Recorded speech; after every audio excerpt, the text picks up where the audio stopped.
I low-key just filmed half of this video and then the window cleaner just so happened to come to my office window at that exact moment. So here we go again. Here in my garden of shadows.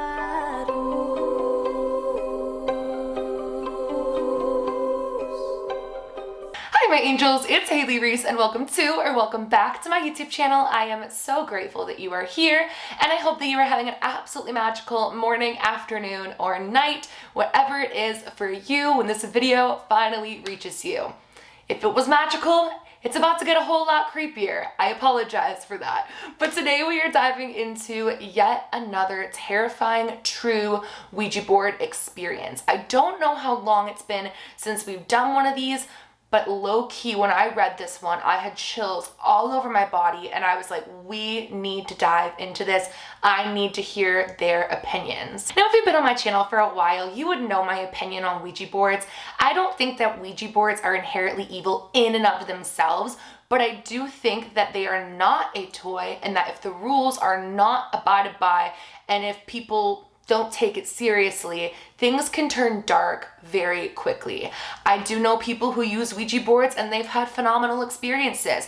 They've been able to connect to the other side safely. But I have read enough experiences that have gone horribly wrong to just know that there needs to be more of a warning around them and they should not be being sold in the toy section of the store. With that being said, as I mentioned, this one is a creepy one, so you might want to sit back, relax, maybe turn a light on because it's about to get dark. Before we get into today's video though, I would just very quickly like to thank today's video sponsor, Temu. Now, I am so excited to share Temu with you guys.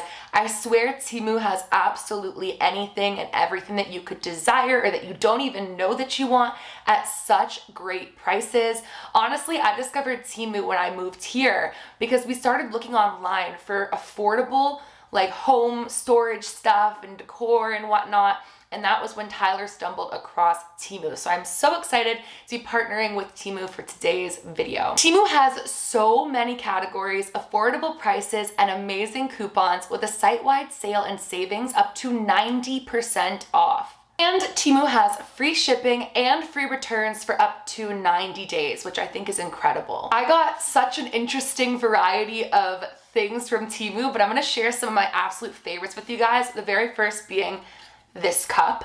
I am obsessed with this cup. It goes absolutely everywhere with me. When I tell you that it keeps my water so cold, I love that it fits in my cup holder, and I love the aesthetic of it too. I am obsessed with it.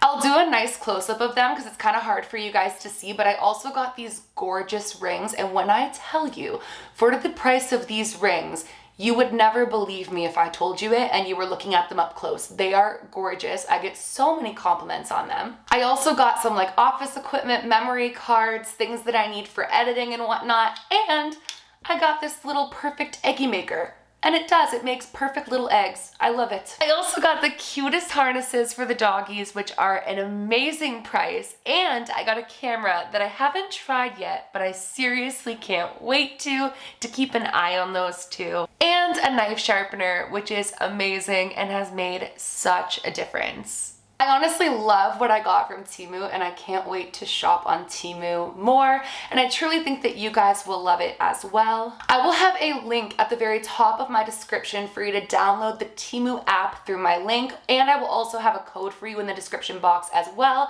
I highly recommend downloading and checking out Temu. You can get $100 coupons for free, which is amazing. And yeah, thank you so much to Temu for giving me some of my new favorite items and for partnering up with me for today's video. But without further ado, let's get into this terrifying story.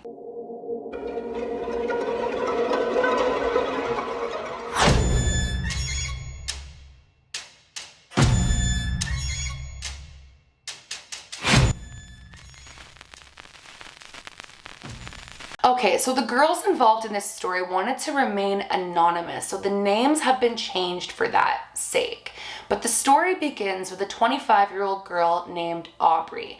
This starts back in September of 2018 in the United States. They did not specify where exactly, just that they were living in the US. Now, around this time, Aubrey had just finished school and was moving out of the nest for the very first time into her own apartment. One thing that she was super nervous about when moving into this apartment, though, was that it was kind of secluded in an area that was far from her family and friends. So something that was really important to her was to be able to find and meet new people with either around the apartment or in the area that she could connect with, because she was a social butterfly who needs to have her social cup filled. I can't fully relate to that, because as much as I talk a lot, I like being in my own little nest at home, but there are some people who really need that social life, and Aubrey was in search of that. I have a little dog walking in here right now, so if you hear little pitter patters, it's not a ghost, don't worry. But anyways, so one day, Aubrey's coming in from getting a whole bunch of groceries, as one does when they first move in somewhere, and she was having difficulty carrying them all in one shot, but she hadn't gotten like anything to help her carry them in yet. So when she was met with Megan in the elevator, a really nice girl around her age, Megan was 23 at the time, offering to help her, Aubrey saw it as a perfect opportunity to not only have help with the groceries because she needed it, but to also make friends with Megan. Turns out Megan had moved there not too long ago either and was also looking for friends. So the two of them exchanged social medias, exchanged phone numbers, and pretty much became inseparable. She said they would have wine nights together. When one was bored, they would just text each other, hey, come on over. I mean, how fun is that? That's like modern day life friends. What? Does that sentence make sense? It's modern day friends. There we go. And so the two of them were just inseparable. One particular evening, though, in mid-October, ironically, the two girls didn't really know what to do. They'd been drinking, they were a little drunk, but they didn't feel like watching any of the TV shows that were on or any of the movies or going out anywhere. They were like tossing ideas back and forth on what to do. And that was when Megan suggested pulling out her old Ouija board. Now, this Ouija board had supposedly been passed down through her family, which is an interesting thing to pass down, but it had been her grandmother's, who Megan claimed was a real witch, and used this to talk to the other side. Now, Aubrey had never dabbled in anything like this before. She said she was spiritual, she did believe in the other side, she did believe in a higher power, but she'd never tried to communicate with the other side and was a little bit skeptical about it. So when Megan started pulling out all the candles and turning the lights off, Aubrey didn't really know what to expect. However, Aubrey had just lost her uncle, and so she felt as though she had nothing to lose. Perhaps her uncle would come through and she could make a connection and give her mom some peace of her brother's passing. So they sit down together and they put their hands on the planchette, and Aubrey says immediately it starts making all of these crazy motions, which, if you know like the Ouija board rules and whatnot, anytime it begins going to the four corners of the board or doing a figure eight, it's normally a good time to say goodbye and not play with it that night, because that could mean that you're talking to the Ouija board demon or a dark entity in general. Now, whether they knew this or they just didn't take it in at the time, I don't know. But Aubrey said it was almost immediate, the way that it just started going all over the board. She thought that Megan was messing with her. She asked Megan, hey, come on, be real with me. Are you the one moving this? Like, you can tell me, I don't care. And Megan was insisting that, well, she makes good connections with the other side with it. It's never been this powerful before for her. It's never been this immediate.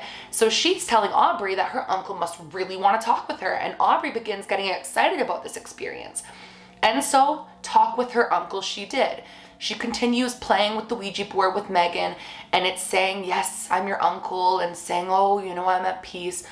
But then it started saying weird things, really odd, specific things, triggering things, and talking about her uncle's death in a way that she felt as though somebody at peace on the other side likely wouldn't. It was saying things like burn in hell. It was saying Satan. It was saying really weird things. And that's when Aubrey was actually starting to get upset. She was thinking that maybe Megan is not as nice as she thought, and she's trying to get to her. Again, the girls had been drinking. Come to the next day, Aubrey had stayed over at Megan's house.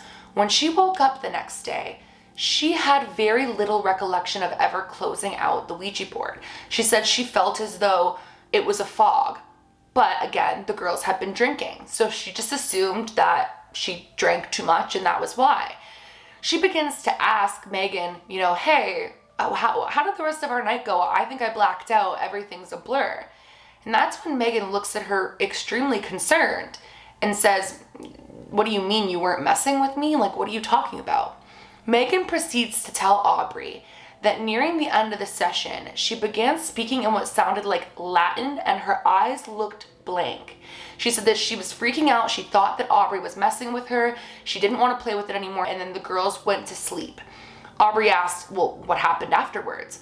To which Megan let her know that it was like almost like she snapped out of it all of a sudden and just said, I'm ready to go to sleep now, and went to sleep. Now, Aubrey asked Megan, did you take a video of this? Like, do you have proof of this? Because I don't believe you like that. She was getting freaked out, obviously. And Megan was like, no, I was so traumatized and terrified. I just wanted to close out the game. But the problem was, Megan never said goodbye.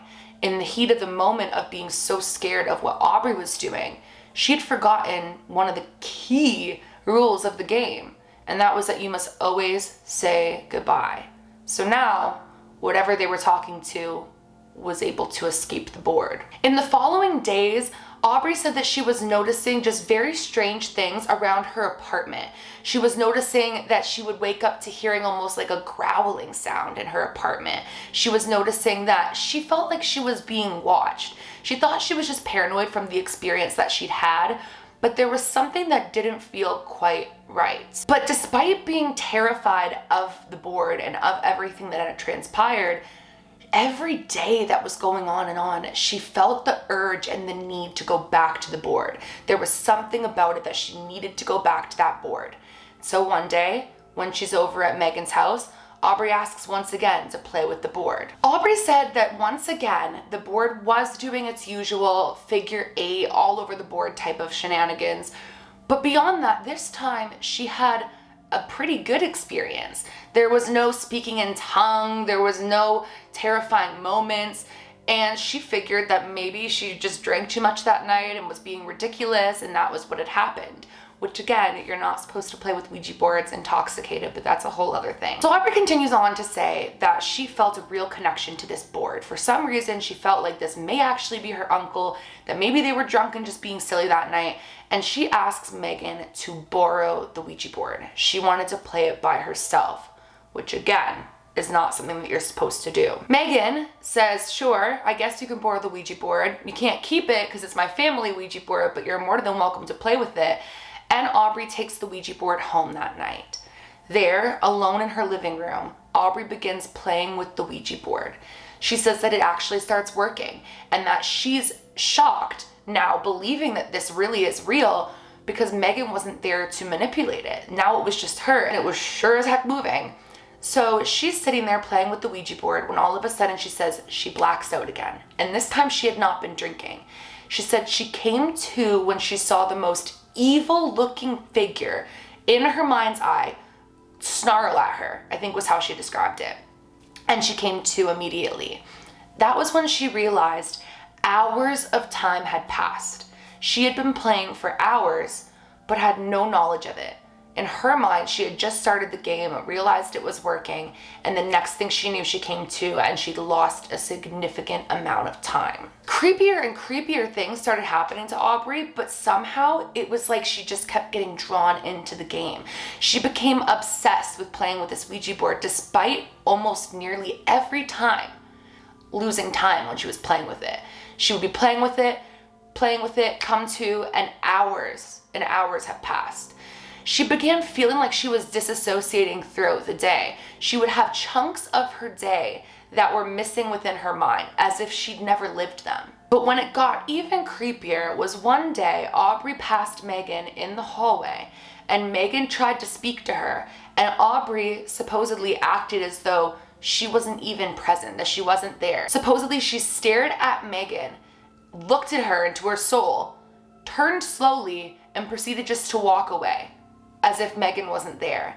When Megan would bring this up to Aubrey, Aubrey had no recollection of even having left her apartment. One night, Aubrey, in the middle of the night, experienced a terrifying sleep paralysis, where she says it was as though a demon was pinning her down. And when she was finally able to come out of the sleep paralysis, the planchette from the Ouija board that she had on her nightstand went flying across the room. Thought maybe she'd imagined that it was all a dream, that it wasn't actually real.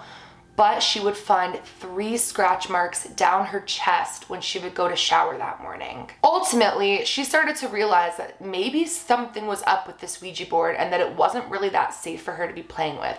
So she returned the Ouija board to Megan. But the haunting didn't stop. Megan didn't experience anything with the Ouija board or have anything terrifying happening to her. But Aubrey was deteriorating and declining. Aubrey was waking up in the night in different places in her apartment, doing strange things. At one point, she found a piece of paper that she'd written on, and it was some Latin word, and when she translated it, it was really, really dark. I don't know exactly what the word was, but she said she was starting to scare herself. So she decided to film herself sleeping and see like what she was actually doing within the night. In the middle of the night, like freaking Paranormal Activity, she says that she sat up and began speaking in a completely different language, a language she did not know, saying really awful things. And even creepier, she said that there was one occasion where in the middle of the night she went to go to the bathroom, and as she was washing her hands to go back to bed, she saw a grudge-like figure standing right behind her, and she could feel the breath of it. The one day she was over at Megan's house and the two of them were hanging out when all of a sudden she would lose time again and come to. And that's when Megan told her to get out. Aubrey was obviously taken back as to why Megan seemed so upset with her, and that's when Megan told her that she completely shifted and she started snarling awful words towards her, telling her that she's gonna kill her, all this stuff, but she had no memory of it. Aubrey finally really confided in Megan about everything that had been happening, and Megan freaked out because she felt as though they had summoned something that night. Now, I don't know exactly who the girls got to help them, but essentially they had to perform a exorcism. It wasn't like a Vatican approved exorcism or anything of those sorts, but they had to cleanse her heavily. And supposedly during the cleansing, she was snarling, she was growling, she was saying awful things to everybody. And afterwards, when she'd done her multiple cleansings, the woman or whomever had helped them said that when she was losing gaps of time, whatever they had summoned through the Ouija board was possessing her, and they were seeing through her eyes. And that's why her soul didn't have any memory or any recollection of any of that happening. And the woman said that had she have let this continue on, at one point or another, it would have went to a full-blown possession. The woman said that probably from the drinking and also from her vulnerability in wanting to summon her uncle so badly, she had summoned something else instead. And that when it had taken her over and they hadn't said goodbye, that connection was never cut. Even creepier, Aubrey says that to this day, Megan still has the Ouija board. She refuses to get rid of the Ouija board, but the two of them never play them. And in fact, over time, they've kind of went their separate ways. But Aubrey believes that whatever was taking her over was eventually going to kill her or take over her body entirely until there was nothing left of Aubrey. She said that when the woman was performing this cleansing of her, she could feel her insides like burning from the inside, and she could feel this thing trying to suffocate her and attack her. Aubrey says that even now she occasionally has to cleanse herself because it's almost as though if she doesn't stay on top of it, there's some dark energy that just creeps its way back to her with sleep paralysis and scratches and things in the mirror. She said it literally was like what she thought Hollywood had made up, but it was real life. Oof. I think the part that really just gets me is looking in the mirror in the middle of the night and seeing a grudge-like figure behind you. I would have a heart attack. But I definitely want to know what you guys think of it and who or what you think they summoned. Do you think it was the Ouija board demon that shall not be named? Or do you think perhaps it was just a dark entity? I would seriously love to know down in the comment section below. And while you're commenting, I want to know, have you had a terrifying Ouija board experience? Have you played with a Ouija board, and what are your overall opinions on them? Because I know there's a divide when it comes to Ouija boards and using them. So I would love to know your opinion below. And that is it for today's video. Once again, I would just absolutely love to thank Temu for sponsoring today's video. Again, I will have a link at the very top of my description for you to download the Temu app, so you can get $100 coupons for free. Again, thank you so much to Temu for sponsoring. If If you guys are new to my channel or you are just not yet subscribed but you enjoy my content, I would love it if you would go ahead and click that subscribe button, and please give this video a big thumbs up if you did enjoy it. Remember, my loves, do all things with kindness, and until next time, I love you.